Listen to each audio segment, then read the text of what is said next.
നമ്മൾ അങ്ങനെ 10K അടിച്ചിരിക്കുകയാണ് guys. ഞാൻ ഇങ്ങനെ പറയല്ലോ, ഞാൻ ഒട്ടും പ്രതീക്ഷിച്ചിട്ടുണ്ടായിരുന്നില്ല അടിക്കോ ഇല്ല എന്നുള്ളത്. ശരിയാണ്, ഞാൻ പ്രതീക്ഷിച്ചിട്ടുണ്ടായിരുന്നില്ല. പക്ഷെ നല്ല ആഗ്രഹം ഉണ്ടായിരുന്നു എനിക്ക് ഒരു 10K എങ്കിലും എത്തണം എന്നുള്ളത്. ഞാൻ ഇടയ്ക്ക് മുത്തുനോട് പറയും, നമുക്കൊരു യൂട്യൂബ് ചാനൽ ഉണ്ട് എന്ന് പറയുമ്പോൾ തന്നെ ആൾക്കാർ ഫസ്റ്റ് ചോദിക്കുക എത്ര സബ്സ്ക്രൈബേഴ്സ് ഉണ്ട് എന്നുള്ളതാണ്. അപ്പോ ഞാൻ അവരോട് പറയും അറ്റ്ലീസ്റ്റ് ഒരു 10K എങ്കിലും ഉണ്ടെങ്കിൽ നമുക്ക് പറയാലോ, ഒരു 10K നമുക്ക് സബ്സ്ക്രൈബേഴ്സ് ഉണ്ട് എന്നുള്ളതെങ്കിൽ. അപ്പൊ നമ്മള് അത് അച്ചീവ് ചെയ്തിരിക്കുകയാണ് ഗൈസ്. നിങ്ങളെല്ലാവരോടും ഞാൻ നന്ദി പറഞ്ഞോട്ടെ. ഞാൻ ഒഫീഷ്യലായിട്ടൊന്നും പറയണില്ല കേട്ടോ. കാരണം എന്നെ ഇപ്പൊ അറിയണവരും എന്നെ ഫോളോ ചെയ്യണവരൊക്കെ നമ്മൾ കുറെ സംസാരിച്ചിട്ടുണ്ടായിരിക്കണം. ഞാനൊരുവിധ കമന്റുകൾക്കൊക്കെ ഇപ്പൊ റിപ്ലൈ ചെയ്യാനായിട്ട് സമയം കണ്ടെത്തുന്നുണ്ട്. എന്നാലും എന്റെ ഭാഗത്ത് നിന്നും എന്റെ മനസ്സിൽ നിന്നും ഞാൻ എല്ലാവരോടും നന്ദി പറയാണ്.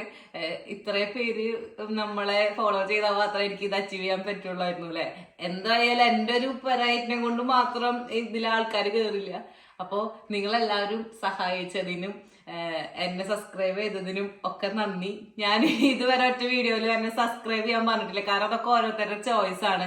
നമ്മൾ ഒരിക്കലും അങ്ങനെ ഫോഴ്സ്ഫുള്ളി ഒരാളെ നമ്മൾ ഇത് സബ്സ്ക്രൈബ് ചെയ്യാൻ പാടില്ല. അപ്പൊ ഞാൻ ഒറ്റ വീഡിയോയിൽ ഇതുവരെ അത് പറഞ്ഞിട്ടില്ല. പക്ഷെ ഇപ്പൊ അത് ചെയ്ത എല്ലാവർക്കും എന്തെന്നാ എന്നെ ഇഷ്ടപ്പെട്ടിട്ടായിരിക്കുമല്ലോ ചെയ്തിട്ടുണ്ടാവും അല്ലെ, ആയിരിക്കും. പിന്നെ ഹേറ്റേഴ്സ് ഉണ്ടായിരിക്കാം, എനിക്കറിയില്ല. എന്നാലും എല്ലാവർക്കും നന്ദി. എന്റെ വാക്കുകൾ നന്ദി നമസ്കാരം. പക്ഷെ എനിക്കിങ്ങനെയൊക്കെ നന്ദി പറയാനായിട്ട് അറിയുള്ളൂ. ഞാൻ ഭയങ്കര ഫോർമലായിട്ടൊന്നും പറയുന്നില്ല. ആസ് എ ഫ്രണ്ട്ലി നിങ്ങൾ എന്നെ കാണുന്നത് എപ്പോഴും നിങ്ങൾ കാണുന്നു, ഞാനും നിങ്ങൾക്ക് മെസ്സേജുകളിലൂടെ നിങ്ങളെയും ഞാൻ അറിയുന്നുണ്ട്.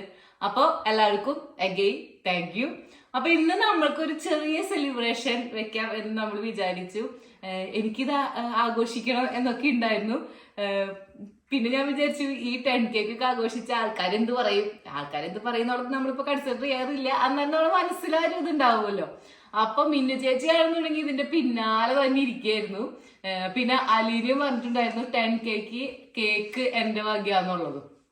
അപ്പൊ ഞാൻ മിന്നു ചേച്ചി ആണെന്നുണ്ടെങ്കിൽ 9.98 9.99 അപ്പൊ പിന്നെ 10. അപ്പൊ മിന്നു ചേച്ചി ആയി നമുക്ക് എന്തായാലും സെലിബ്രേഷൻ വെക്കാന്ന് പറഞ്ഞു. അപ്പൊ ഞാനെടുത്ത് നോക്കിയപ്പോ അപ്പനെ 2 പേര് അൺസബ്സ്ക്രൈബ് ചെയ്തു. അപ്പൊ ഞാൻ ചേച്ചി വീണ്ടും പോയി 10K താഴേക്ക് പോയി. പിന്നെ ചേച്ചി നോക്കി തന്നെ ഇരുന്ന് എത്തി അങ്ങനെയൊക്കെ പറഞ്ഞ് അവസാനം അപ്പൊ ഞങ്ങൾ വിചാരിച്ചു എന്തായാലും നമുക്കൊരു പാർട്ടി സെറ്റ് ചെയ്യാം എന്നുള്ളത്. അപ്പൊ അലീന പറഞ്ഞു ഞാൻ കേക്ക് ഉണ്ടാക്കി ഫ്രിഡ്ജിൽ വെച്ചേക്കാണ്, നിനക്ക് എപ്പ 10K ആണ് അപ്പൊ കൊണ്ടുവരും എന്നാണ് പറഞ്ഞിട്ടുണ്ടായിരുന്നത്. അപ്പൊ സംഭവം ഏകദേശം സെറ്റ് ആയിരിക്കുകയാണ്. അപ്പൊ നമ്മൾ ഇന്ന് ഒരു ചെറിയ പാർട്ടി, ആരുമില്ല. പിന്നെ അതുല അശ്വതിയും വരണമെന്ന് വിചാരിച്ചിട്ടുണ്ടായിരുന്നതായിരുന്നു. പക്ഷെ എങ്കിൽ അവരുടെ വീട്ടില് ആരൊക്കെ വരുന്നുണ്ട്. അപ്പൊ അത് കാരണം അവർക്ക് വരാൻ പറ്റില്ല. അപ്പൊ ഇത്രയൊക്കെ തന്നെയുള്ളൂ നമുക്ക് ഇവിടെ ഭയങ്കര ക്ലോസ് ആയിട്ടുള്ള ആൾക്കാര്. അപ്പൊ അവരെ വെച്ചിട്ട് ചെറിയൊരു തട്ടുകട സ്റ്റൈൽ പാർട്ടിയാണ് നമ്മൾ ഇന്ന് ഉദ്ദേശിക്കുന്നത് കേട്ടാ. ഇന്നും ഇൻട്രോ ഭയങ്കരമായിട്ട് കൂടിപ്പോയില്ലേ, അതെന്റെ ഒരു എക്സൈറ്റ്മെന്റിന് പുറത്തു വന്നതാ, അത് കാരണം കൊണ്ടാണ്. അപ്പൊ നമുക്ക് ഈ തട്ടുകടയൊക്കെ സെറ്റ് ചെയ്യണ്ടേ, സാധനങ്ങളൊക്കെ ഞാൻ എന്താ വലിച്ചു വാരി അവിടെ ഇവിടേക്ക് ആയിട്ട് ഇട്ടിട്ടുണ്ട്. ഞാൻ ബോളിലും അതേപോലെ തന്നെ പല സൈറ്റുകളിലൊക്കെ നോക്കി, ആമസോണിലൊക്കെ എനിക്കൊരു തട്ടുകട കിട്ടാൻ വേണ്ടിയിട്ട്. അതൊക്കെ ഭയങ്കര കാശ കാണിക്കണം. അപ്പൊ അത്രയും ഞാൻ എന്തായാലും സ്പെൻഡ് ചെയ്യാനായിട്ട് ഉദ്ദേശിക്കുന്നില്ല. പിന്നെ എനിക്ക് ക്രാഫ്റ്റ് വർക്ക് ചെയ്യാൻ പണ്ടേ ഭയങ്കര ഇഷ്ടമാണ്. അപ്പൊ ഞാൻ മുത്തിയോട് പറഞ്ഞു ഞാൻ ചെയ്യാന്ന്. അപ്പൊ പറഞ്ഞു നിന്നെ കൊണ്ടൊക്കെ പറ്റോടെ എന്ന് ചോദിച്ചു. അപ്പൊ നമുക്കത് കാണിച്ചു കൊടുക്കണല്ലോ എന്നെ കൊണ്ടും ക്രാഫ്റ്റ് വർക്ക് പറ്റും എന്നുള്ളത്. അപ്പൊ ഞാൻ അതിന്റെ സാധനങ്ങളൊക്കെ വാങ്ങി താഴ്ത്തിട്ടിട്ടുണ്ട്. അപ്പൊ നമുക്കത് ചെയ്ത് തുടങ്ങാം കേട്ടോ. ഇതാണ് ഞാൻ പറഞ്ഞ പേപ്പർ കേട്ടോ. അപ്പൊ നമ്മളിത് ഇങ്ങനെ എടുക്കുക, ഇങ്ങനെ വലിക്കാം, കണ്ടോ. അപ്പൊ അതിങ്ങനെ ഹോളായിട്ട് വരും. ഞാൻ കാർഡ്ബോർഡ് പേപ്പർ കൊണ്ട് ചെയ്യാന്നാ വിചാരിച്ച ഫസ്റ്റ്. പക്ഷേങ്കില് അതിനപ്പോ ഒരു പെർഫെക്ഷൻ എനിക്ക് തോന്നുന്നില്ല. ഇതാകുമ്പോ കുറച്ച് എന്തെങ്കിലുമൊക്കെ ഒരു വ്യത്യാസമുണ്ടല്ലോ, കുറച്ച് വെറൈറ്റി അല്ലേ. അപ്പൊ അത് കാരണം കൊണ്ടാണ് അത് ചെയ്യണേ. ഇനി എനിക്കിത് പറയാൻ കിട്ടാത്തത് വേറെ ഒന്നുമല്ല, നമുക്ക് കുറെ പണി ചെയ്യാനായിട്ടുണ്ട്. കാരണം ഇന്ന് ഫുഡ് ഞാൻ ഇവിടെ തന്നെ വെക്കാന്ന് വിചാരിച്ചു. കുറച്ച് തട്ടുകട സ്റ്റൈലിൽ തന്നെ ചായക്ക് ബജ്ജി, പരിപ്പ് വട, പിന്നെന്താ ഒരു സാധനം കൂടി ഉണ്ടായിരുന്നല്ലോ, പഴംപൊരി. ഇത്രയും ചായക്ക്. പിന്നെ മെയിൻ ഡിഷ് പോലെ നമുക്ക് കുറച്ച് പൊറോട്ട, ചിക്കൻ കറി, കൊള്ളിയും കപ്പയും. ഇത്രയാണ് ഞാൻ വിചാരിക്കണത്. കൊള്ളിയും കപ്പയും, ബീഫും കൊള്ളിയും. എന്തായാലും സംഭവം മനസ്സിലായത് നിങ്ങൾക്ക്. അതാണ് ഞാൻ ഉദ്ദേശിക്കുന്നത് കേട്ടോ. അപ്പൊ ഇത് കഴിഞ്ഞിട്ട് വേണം എനിക്ക് അത് വെക്കാനായിട്ട് പോകാനായിട്ട്. അതാണ് എനിക്ക് ഈ ധൃതി ഇങ്ങനെ വരണത്. പോയി ഞാൻ താഴെ ഇരിപ്പായി. ഞാനൊരു ബോർഡ് ഉണ്ടാക്കാന്ന് വിചാരിച്ചു ഇന്നത്തെ മെനു. അപ്പൊ അതിന്റെ നമ്മള് ക്യാഷ് അല്ലല്ലോ ആകുന്നത്. അപ്പൊ അതിന് പകരം ഞാൻ എന്തെങ്കിലും കുറച്ച് ക്രിയേറ്റീവ് ആയിട്ട് ഒരു ലൈക്ക് കൊടുത്താൽ നമ്മുടെ ഏതെങ്കിലും വീഡിയോ ലൈക്ക് ചെയ്യാത്തവരാണ് എന്നുണ്ടെങ്കിൽ അവർ ആ ലൈക്ക് തന്നാൽ ചായ കിട്ടുന്നതായിരിക്കും. ഒരു കമന്റ് വെച്ചാൽ പഴംപൊരി കിട്ടുന്നതായിരിക്കും. ഇതൊന്നും നടക്കാൻ പോണില്ല. എന്നാലും ചുമ്മാ ഞാനിത് എഴുതിയിടണു എന്നുള്ളൂട്ടോ. ഞാനത് പറയാനൊന്നും പോണില്ലേ. പക്ഷെ അങ്ങനെ ഇപ്പൊ ഇതിൽ ഏതെങ്കിലും കുറവുള്ള ചായ, പഴംപൊരി, പരിപ്പുവട, ബജ്ജി, കൊള്ളിയാൻ ബീഫ്, പൊറോട്ട, കോഴിക്കറി ഇത്രയല്ലേ ഉള്ളൂ. ഇനി എന്തെങ്കിലും ഉണ്ടോ? ഇത്രേ ഉള്ളൂ. പിന്നെ ഉണ്ട് കോക്കനട്ട് കള്ളുണ്ട്, പീനക്കോള, കള്ള്.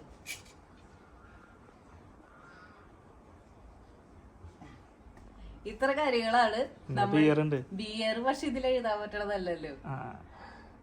പിന്നെ ഇതെഴുതണ എന്ത് പാനീയം എന്നതിനെ പറയാ? അതിനെന്ത് പാനീയം എന്ന് പറയാ ബിയറിനെ? അതിന് മലയാളത്തിലൊരു പേര് പറയും. മാറ്റട്ടെ, മലയാളീകരിച്ച് എഴുതാൻ എനിക്ക്. ഓക്കെ, ഞാനപ്പോ ഇത് എഴുതട്ടെ ഗൈസ്. അത് കഴിഞ്ഞിട്ട് മുത്തുണ്ണി ഇത് കെട്ടാം, തട്ടുകട കെട്ടാൻ നിന്റെ സഹായം എനിക്ക് ആവശ്യമുണ്ട്. ബ്രേക്ക്ഫാസ്റ്റ് ഉണ്ടാക്കാം, എന്നിട്ട് അത് കഴിഞ്ഞിട്ട് മതി. ഓക്കെ, അപ്പൊ ഞാൻ പൊറോട്ട എഴുതട്ടെ കേട്ടാ. ഞാൻ എഴുതി കഴിക്കട്ടെ കേട്ടോ ഗൈസ്. അവര് ഒരുമിക്ക് നമ്മൾ ഇത് എഴുതി കഴിച്ച്. ഇന്നത്തെ എന്റെ കോസ്റ്റ്യൂം അടിപൊളിയാണ്, നിങ്ങൾ ഞെട്ടും എന്റെ ഒരു കോസ്റ്റ്യൂം കണ്ടിട്ട്. അപ്പൊ ഞാൻ എഴുതി തീർക്കട്ടെ. ഞാൻ അങ്ങനെ ഏകദേശം എന്റെ തട്ടുകട ഒരു ലെവലിലേക്ക് ആക്കിയിട്ടുണ്ട്. 10K തട്ടുകട എന്നൊക്കെ എഴുതി. പിന്നെ എൻ്റെ മെനുവും സാധനങ്ങളൊക്കെ ഞാൻ ഇങ്ങോട്ടേക്ക് എടുത്തോണ്ട് വന്നു. കാരണം പുറത്ത് നല്ല മഴ പെയ്തു ഗൈസ്. ഇപ്പൊ അതാ വീണ്ടും വെയിൽ വന്ന് തുടങ്ങിയിട്ടുണ്ട്. ഞാൻ നോക്കിയപ്പോ വെതർ നോക്കിയപ്പോ 3 മണിക്ക് ശേഷം വെയിലായിരിക്കുന്നതാണ് കാണിക്കുന്നത്. അങ്ങനെയാണെങ്കിൽ നമുക്കിത് പുറത്തേക്ക് ഇറക്കാം. ഇല്ല എന്നുണ്ടെങ്കിൽ നമുക്ക് അകത്ത് തന്നെ വെക്കേണ്ടി വരും. ഞാനിതിന്റെ പുതിയ പൂർണ്ണമായിട്ടുള്ള ഭംഗി പുറത്തിറക്കിയിട്ട് കാണിച്ചു തരാം കേട്ടോ. എനിക്ക് എൻ്റെ വീടൊന്നും നിങ്ങളെ കാണിക്കാനേ തോന്നുന്നില്ല. ആകെ മൊത്തം അലമ്പാണ്. അതൊന്ന് ക്ലീൻ ചെയ്യണം. പിന്നെ ഞാൻ ചിക്കനും ബീഫൊക്കെ വെച്ചോണ്ടിരിക്കുകയാണ്. എൻ്റെ അടുക്കളയുടെ വേഷമൊക്കെ വളരെ പരിതാപകരമാണ് ഗൈസ്. അപ്പൊ അത് കാരണം കൊണ്ട് അതൊന്ന് ക്ലീൻ ചെയ്യട്ടെ, എന്നിട്ട് ഞാൻ നിങ്ങൾക്ക് കാണിച്ചു തരാം കേട്ടോ. അപ്പൊ നമ്മുടെ ഒരുവിധം എല്ലാ കറികളും ഞാൻ സെറ്റ് ചെയ്തിട്ടുണ്ട്. ഇത് ഉണ്ടാക്കണം, പക്ഷെ എല്ലാം കൂട്ടും കഴിഞ്ഞു. ഇത് പരിപ്പടയ്ക്കുള്ളത് അരിച്ചു വെച്ചേക്കാണ്. പരിപ്പടയ്ക്കുള്ളത് അരച്ചു വെച്ചിരിക്കുകയാണ്. ഇതെന്താ പച്ചക്കളർ വെച്ചിട്ടുണ്ടെങ്കിൽ ഇവിടുത്തെ പരിപ്പ് എനിക്ക് കിട്ടിയത് നമ്മുടെ അവിടുത്തെ പൊട്ടുപരിപ്പാ, അങ്ങനെ എന്താ പറയില്ല, അങ്ങനത്തെ പരിപ്പില്ലേ, പരിപ്പടയ്ക്ക് ഉണ്ടാക്കുന്ന പരിപ്പ് ഇവിടെ പച്ച കളറിലാ വരിക. അപ്പൊ അത് കാരണം കൊണ്ടാണ് കേട്ടോ ഈ ഒരു കളറ്. പക്ഷെ ടേസ്റ്റ് ഒക്കെ ഏകദേശം നമ്മുടെ ഒരു ടേസ്റ്റ് തന്നെ വരും. ഞാൻ മുമ്പ് ഉണ്ടാക്കിയിട്ടുണ്ട്. പിന്നെ പഴംപൊരി അരിഞ്ഞിങ്ങനെ വെച്ചിട്ടുണ്ട്. പഴംപൊരിക്കുള്ള മൈദ സെറ്റ് ചെയ്ത് വെച്ചിട്ടുണ്ട്. പിന്നെ ബജ്ജിക്കുള്ള ബജ്ജി മുളക്, ഉള്ളിലെ എന്താ എരിവുള്ള സാധനം ഇല്ലേ, അത് കളഞ്ഞിട്ട് വെച്ചിട്ടുണ്ട്. അതിന്റെ തന്നെ ആ ഒരു മിക്സ് ശരിയാക്കി വെച്ചിട്ടുണ്ട്. ഇനി ഇത് നമ്മളിങ്ങനെ പെട്ടിക്കടകളുടെ മുമ്പിൽ ഇങ്ങനെ തൂക്കിയിടില്ലേ, അപ്പൊ ആ ഒരു സാധനവും ഞാൻ ശരിയാക്കി വെച്ചിട്ടുണ്ട് കേട്ടാ. പഴഞ്ഞുണ്ട്, പക്ഷെ ഇത് താങ്ങാനുള്ള എന്റെ പെട്ടിക്കടക്ക് ഇല്ലാത്ത കാരണം കൊണ്ട് ഞാൻ 2 പഴം ഇട്ട് ദാരിദ്ര്യമുള്ള പെട്ടിക്കടയാക്കാൻ പോവാണ്. അപ്പൊ ഇത്ര കാര്യങ്ങൾ ശരിയാക്കിയിട്ടുണ്ട്. ഇനി ഞാൻ അവര് വരുമ്പോഴേക്കും ഒന്ന് പോയിട്ട് കുളിച്ച് റെഡിയായി വരട്ടെ കേട്ടാ. അവരെത്താറായിട്ടുണ്ടാവണം. ആരും മെസ്സേജ് അയച്ചിട്ട് എടുക്കുന്നില്ല. മിനി ചേച്ചീനെ വിളിച്ചപ്പോ 4 മണിയാകുമ്പോൾ എത്തുമെന്നാ പറഞ്ഞേ. ടോണീഷിന് അതിന് മെസ്സേജ് അയച്ചിട്ട് അവര് റിപ്ലൈ തന്നിട്ടില്ല. അപ്പൊ അവര് ചിലപ്പോൾ പുറപ്പെട്ടിട്ടുണ്ടായിരിക്കും. അപ്പൊ അവര് വരുമ്പോഴേക്കും ഞാൻ പോയി കുളിച്ച് റെഡിയായി വരട്ടെ ഗൈസ്. തട്ടുകടയിലെ ചേച്ചിയായിട്ട് ഒരുങ്ങി വന്നിട്ടുണ്ട്. മുത്തുണ്ടി പറയാ തട്ടുകടയിലെ ചേച്ചിയല്ല, തട്ടുകടയിലെ ആന്റി. ആന്റി അല്ലല്ലോ, അമ്മായി. ഗൈസ് മുടിയൊക്കെ അങ്ങനെ തന്നെ കെട്ടി വലിയ കവലൊക്കെ ഞാനിട്ട് എന്നെ കൊണ്ട് പറ്റാവുന്ന രീതിയിൽ ഞാൻ തട്ടുകടയിലെ ആന്റി ആയിട്ടുണ്ട്. വരുന്നുണ്ട് കൂട്ടര്, ഓരോന്നോരോന്നായിട്ട് വരുന്നുണ്ട്. ഓരോരുത്തർക്കും വെൽക്കം സോങ് ഒക്കെ ഉണ്ട് കേട്ടോ, എൻട്രി സോങ് ഒക്കെ ഉണ്ട്. അപ്പൊ അതിനുള്ളതൊക്കെ ഞാൻ സെറ്റ് ചെയ്ത് വെച്ചിട്ടുണ്ട്. പക്ഷെ കോപ്പി റൈറ്റ് അടിക്കുന്നുണ്ട് അല്ലേ. നമുക്ക് തോന്നുന്നത് നമുക്കിത് കോപ്പി റൈറ്റ് ഇല്ലാതെ മീൻസ് എന്താ മോണിറ്റൈസേഷൻ ഇല്ലാതെ നമുക്ക് ഈ വീഡിയോ പബ്ലിഷ് ചെയ്യാം. അപ്പൊ നിങ്ങൾക്ക് അതും കൂടി കേൾക്കാലോ. പിന്നെന്താ വന്നവര് 4:15 എത്തുന്നാണ് പറഞ്ഞിരിക്കണേ. എങ്ങനെയുണ്ട് എന്റെ കോസ്റ്റ്യൂം? നീ 4:15 നോക്കുമ്പോ അവ സമയം നോക്കാൻ പോവാ. അപ്പൊ എന്റെ വീഡിയോ പോകില്ലേ ഗൈസ്? കുറച്ച് പരിഷ്കാരിയായ ചേച്ചിയാണ്. ബ്ലൗസ് ഇതാ കിട്ടിയുള്ളൂ. ഇതാ മാത്രമേ കേറുന്നപ്പോൾ ഇത് മാത്രമേ കേറുന്നുള്ളൂ. അപ്പൊ ഞാൻ ഇത് ഇട്ടു കേട്ടാ. ഇനി മുത്തുണിയുടെ കോസ്റ്റ്യൂം ഞാൻ കാണിച്ചു തരട്ടെ. മുത്തുണിയുടെ സിമ്പിൾ കോസ്റ്റ്യൂമാണ് മുത്തുണി പറയണേ. എന്താ ഇതേപോലെ സിമ്പിളായി വസ്ത്രം ധരിക്കുന്നവരെ പെൺകുട്ടികൾക്ക് ഇഷ്ടമല്ലേ? ഇല്ല. നിന്റെ ഗ്ലാസ് എവിടെ? ഇനി അവര് വരുന്നത് തിരിക്കുകയാണ്. ഞങ്ങളുടെ തട്ടുകട ഓരോ ഭാഗത്തു നിന്നായി ചെരിഞ്ഞു തുടങ്ങിയിട്ടുണ്ട്. അത് എത്രയും പെട്ടെന്ന് പുറത്തെത്തിക്കണം. അവര് വരുന്നേക്കാളും മുമ്പ് അത് പൊളിയല്ലേ എന്നുള്ളതാണ് എന്റെ ആഗ്രഹം. അപ്പൊ അതേ നമ്മുടെ തട്ടുകട പുറത്തു കൊണ്ടു വെച്ചു. നല്ല കാറ്റ് വീശുന്നുണ്ട്. 1 മണിക്കൂറെങ്കിലും ഇത് നിക്കണം, അതാണ് എന്റെ ലക്ഷ്യം. ഇന്ന് ഒടുക്കത്തെ കാറ്റെന്ന് വെച്ചാൽ ഒടുക്കത്തെ കാറ്റാണ്. 42 km/h കാറ്റ് വീശണത്. അറിയില്ല അവര് വരണവരെ നിക്കുമെന്ന്. പക്ഷെ അറ്റ്ലീസ്റ്റ് ഞാൻ ഫോട്ടോയെങ്കിലും എടുക്കട്ടെ എന്ന് വിചാരിച്ചു. അപ്പൊ ഞാൻ ഇതൊക്കെ തൂക്കാൻ പോവാണേ. അപ്പം ഞാൻ എല്ലാവർക്കും ഒരു എൻട്രി സോങ് ഉണ്ടെന്ന് പറഞ്ഞിട്ടുണ്ടായിരുന്നില്ലേ, ഒരു 90s 80s കാലഘട്ടമാണ് കേട്ടോ നമ്മൾ പിടിച്ചിട്ടുണ്ടായിരുന്നത് തീമായിട്ട്.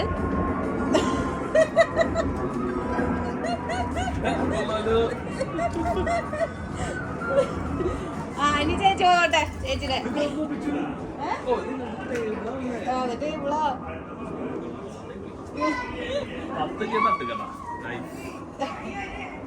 അതെ. ഇതല്ല വേറെ എടുത്തു വെച്ചിട്ടുണ്ട്. ഹിസ്റ്ററി നോക്ക്, ഹിസ്റ്ററി.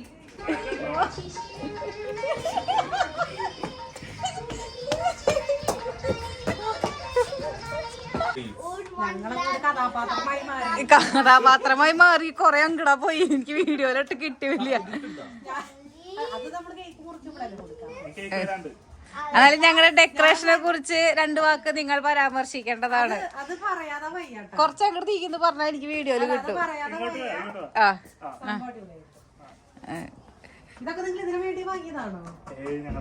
അത് വർക്കിംഗ്.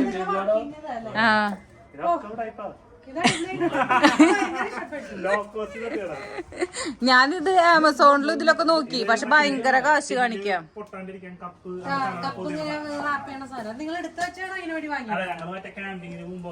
എടുത്തു വെച്ചതാ അത്. പിന്നെ അത് ഇങ്ങനെയാ യൂസ് ചെയ്തു. ഓ റിബണൊക്കെ ഉണ്ടല്ലോ തലയില്.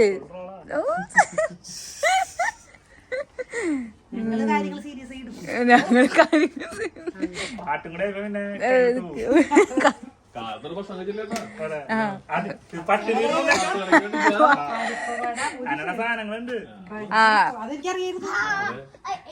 അതുണ്ടല്ലോ ഇതാണ്. ഇത് പേ ചെയ്താൽ മാത്രമാണ് സാധനങ്ങൾ കിട്ടുകയുള്ളൂ ഗൈസ്.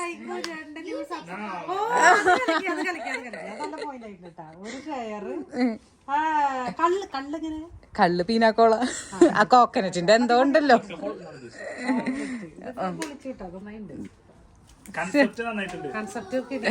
ലോ ബഡ്ജറ്റിൽ നമുക്ക് എങ്ങനെ ആഘോഷിക്കാം? ഇത് പക്ഷെ ഇച്ചിരി ഇങ്ങനെ കുറച്ചും കൂടെ ഒന്ന് പൊലിപ്പിച്ചിട്ട് നമുക്ക് ഒരു രക്ഷയും കൂടെ ചെയ്യണം. ആൾക്കാര് വേണം. 100K ആവട്ടെ.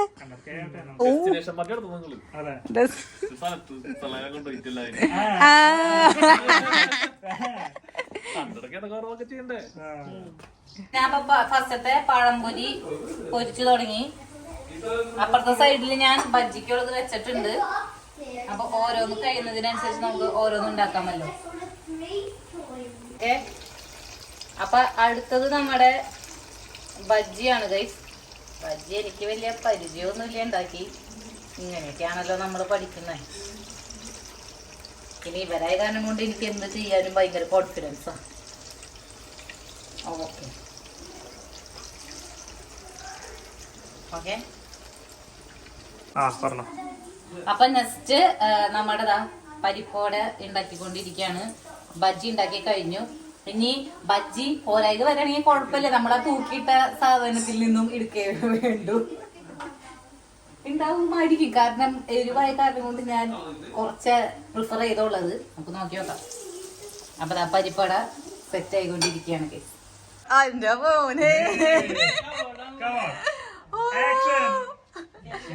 കേറിക്കോ. അയ്യോടാ പോരട്ടെ അപ്പോരട്ടെ.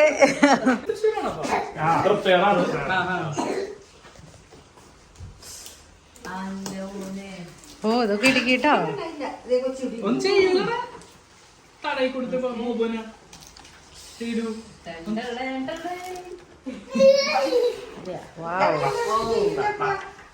അപ്പൊ ഇതൊക്കെ ശാസ്ത്രീയമായി പഠിച്ച ആളല്ലേ?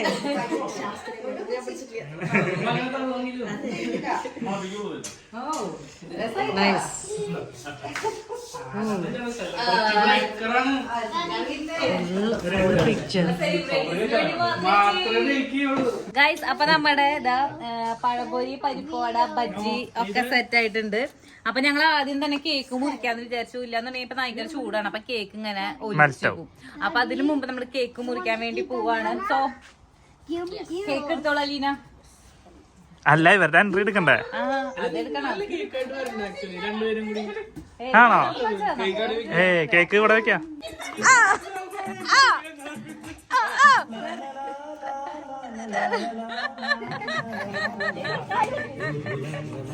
ഇനി എന്റെ മുത്തുണ്ണിയുടെയും എൻട്രിയും കൂടി വേണ്ടേ? ആ,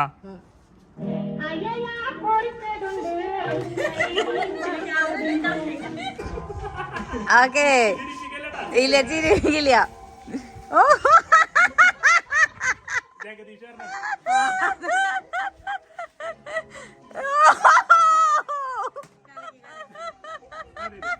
തട്ടുകടയിൽ തന്നെ വെച്ച് കട്ട് ചെയ്യണമെന്നായിരുന്നു, പക്ഷെ ലൈറ്റിംഗ് ശരിയാവാത്ത കാരണം കൊണ്ട് സ്ഥലം മാറ്റിയിട്ടാ. ഗൈസ്, അങ്ങനെ നമ്മൾ 10K ആയിരിക്കുകയാണ്. അപ്പൊ അതിന്റെ കേക്ക് മുറിക്കൽ ചടങ്ങിലേക്ക് നമ്മൾ കടക്കുകയാണ്. അപ്പൊ എല്ലാവർക്കും എന്റെ ഹൃദയത്തിന്റെ ഭാഷയിൽ ഞാൻ നന്ദി പറഞ്ഞുകൊള്ളുന്നു. അപ്പൊ ഇവിടെ എത്തിക്കൂടിയിരിക്കുന്നവർക്കും ഓൺലൈനിൽ കൂടെ നമ്മുടെ സന്തോഷത്തിൽ പങ്കുചേരുന്നവർക്കും താങ്ക് യു. പിന്നെ എന്താ പറയാ, കേക്ക് സ്പോൺസർ ചെയ്ത അലീനയ്ക്കും താങ്ക് യു.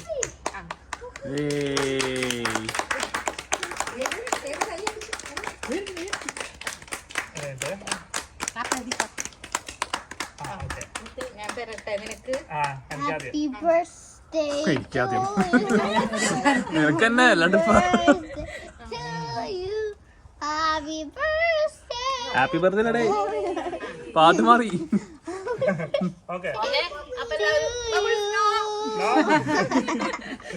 അപ്പൊ ഞാൻ എല്ലാവർക്കും ഞങ്ങൾ മുറിച്ചെടുക്കട്ടെ. Thank you.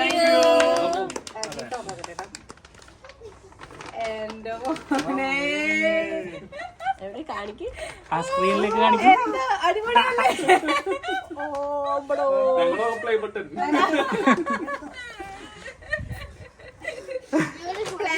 കിട്ടി ഗൈസ്. ഇത് കൊള്ളാം. എന്താ അടിപൊളിയല്ലേ? അമ്മേ, ഓ മോസ്റ്റ് വൈറൽ അടിപൊളി. എങ്ങനെയുണ്ട്? അടിപൊളിയല്ലേ?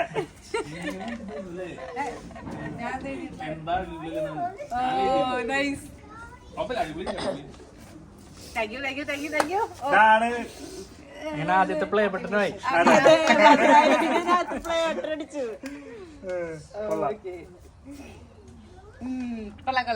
അലീന പ്രൊഫഷണൽ ആയിട്ട് കേക്കൊക്കെ ഉണ്ടാക്കി പുറത്ത് കൊടുക്കുന്ന ഒരാളാണ് കേട്ടോ. ആളുടെ കേക്കിലെ ഏറ്റവും പ്രത്യേകത എന്ന് പറയുന്നത് ഒട്ടും ആർട്ടിഫിഷ്യൽ ആയിട്ടുള്ള ഫ്ലേവേഴ്സോ എസൻസോ കാര്യങ്ങളോ ഒന്നും ചേർക്കാറില്ല. നമ്മൾ സ്വന്തം വീട്ടിൽ ഉണ്ടാക്കിയിട്ട് നമ്മൾ കഴിക്കുമ്പോൾ എത്രത്തോളം സേഫ് ആയിരിക്കും, അതേപോലെ തന്നെയാണ് ആളുടെ കേക്ക്. സംഭവം നമ്മൾ എല്ലാവരും കൂടി വട്ടത്തിൽ കൂടുമ്പോൾ ആളെ കളിയാക്കുമെന്നുണ്ടെങ്കിലും ആളൊരു ചെറിയ കില്ലാടി തന്നെയാണ് കേക്കിന്റെ കാര്യത്തിൽ. ഈ ഒരു കേക്ക് മാത്രമല്ല, ഞാൻ അവൾ ഉണ്ടാക്കിയിട്ടുള്ള പല കേക്കുകളും കഴിച്ചിട്ടുണ്ട്. ആ ഒരു കോൺഫിഡൻസിന്റെ ബേസിൽ തന്നെയാണ് കേട്ടോ ഞാൻ ഈ പറയുന്നത്. അപ്പോ ഇഷ്ടപ്പെട്ടിട്ടുണ്ട് എല്ലാവർക്കും. അലീന ഇവിടെ ഓക്കെ സെറ്റ് ആയിട്ടുണ്ട്. അപ്പൊ എസൻസ് ഒന്നും ഇല്ലാതെ ഏതാണ് ഞാനാകെ എന്താ പറ്റിയേ, ഉണ്ണിക്ക് ഇത്തിരി വാവുണ്ട്. അപ്പൊ അത് കാരണം കൊണ്ടാണ്. കേക്ക് നല്ല ടേസ്റ്റ് ഉണ്ട്. ഇനി ഞാൻ കഴിക്കട്ടെ കേട്ടാ. ഞാൻ വർത്താനം പറഞ്ഞാലേ പിന്നെ എനിക്ക് കഴിക്കാൻ നേരം കിട്ടില്ല ഗൈസ്. എങ്ങനെയുണ്ട് എന്റെ പരിപ്പുവട, പഴംപൊരി, ബജ്ജി എന്നുള്ളതല്ലേ? കടി കൊടുക്കണം.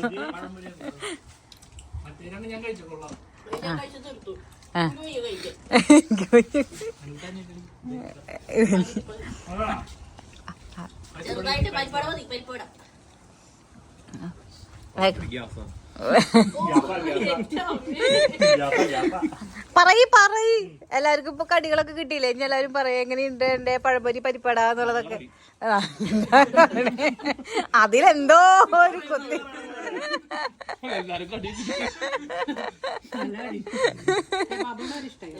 ബബിള് വരെ കഴിച്ചു തന്നെ കേട്ടോ.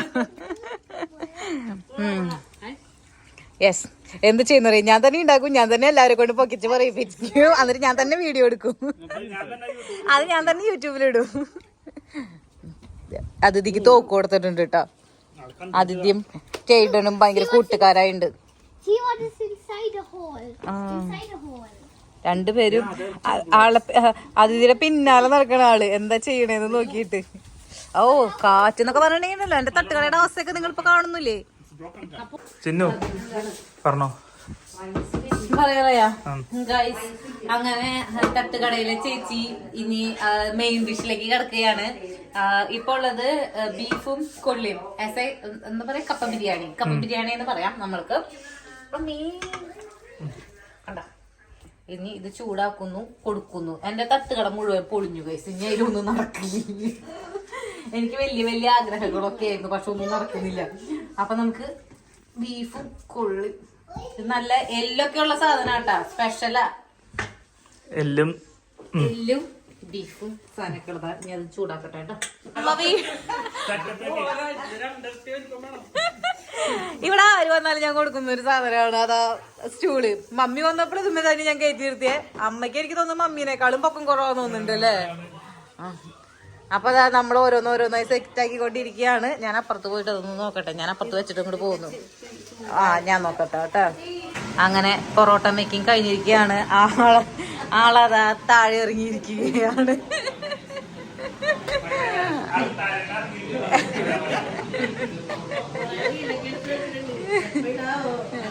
വരും. അങ്ങനെ അമ്മേനെയും സിനിമയിലെടുത്തിരിക്കുകയാണ്. എല്ലാം പഠിച്ചു, ആളെല്ലാം സെറ്റ് ആയിട്ടുണ്ട്. യെസ് ഗൈസ്, അപ്പൊ എല്ലാവരും ടാറ്റ പോവാണ്.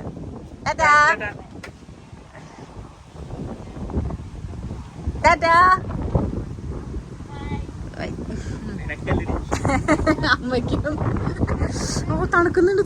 എടാ ഡോർ ലോക്കായാ? ഞാൻ ഡോർ ലോക്കായി കഴിഞ്ഞാൽ നമുക്ക് ചാവിലുണ്ട്, പിന്നെ പുള്ളിക്ക് കേറാൻ പറ്റില്ല. കാറിലുണ്ടല്ലേ? എന്റെ ഫോണുണ്ട്, എന്റെ ലാപ്പുണ്ട്. അപ്പൊ എല്ലാവരും പോവുകയാണ് ഗൈസ്. അങ്ങനെ നമ്മുടെ 100K 10K ഇപ്പൊ നല്ല സന്തോഷം, നല്ല കുളിർമഴ പെയ്യുന്നു. 2 മണിക്കൂറായി എല്ലാവരും ടാറ്റ പറയണേ, പക്ഷെ ഇതുവരെ. അതെ, അങ്ങനെ നമ്മുടെ തട്ടുകടയുടെ അവസ്ഥ ഏകദേശം ഇങ്ങനെയാണ് കേട്ടോ. നമ്മുടെ ബജ്ജി മുളകൊക്കെ അത് പിന്നെയും കിടന്നു. നമ്മുടെ തട്ടുകടയുടെ മോൾ ഭാഗമൊക്കെ ആകെ പോയി. പിന്നെ ഒരു സൈഡിലേക്ക് ഇങ്ങനെ ചെരിഞ്ഞു. പിന്നെ ഒരു പഴം തട്ടുകടയിൽ നിന്നും ഒരാൾ കഴിച്ചു ഗൈസ്. അപ്പോൾ അതാ ഇങ്ങനെയായി. ഇനി ഇതെല്ലാം നമ്മൾ വീണ്ടും പഴയപടി ആക്കണം. പിന്നെ എനിക്ക് എൻ്റെ ക്ലീനിങ് സ്റ്റാർ മുത്തുണ്ണിയുള്ള കാരണം കൊണ്ട് പ്രശ്നമല്ല. നമ്മുടെ വീടിൻ്റെ അവസ്ഥ കണ്ട് ആരും ഭയപ്പെടേണ്ട. നാളെ രാവിലെ വീണ്ടും ഇത് വീണ്ടും എൻ്റെ മുത്തുണ്ണി റീസെറ്റ് ചെയ്തിരിക്കും. ക്ലീനിങ് സ്റ്റാർ എൻ്റെ മുത്തുണ്ണീനെ ഞാനൊന്ന് കാണട്ടെ, എൻ്റെ ഷൂട്ടിനെ ഞാനൊന്ന് കാണട്ടെ. അങ്ങനെ തന്നെ വെറുതെ വെച്ചിട്ടുണ്ടായിരുന്നുള്ളൂ.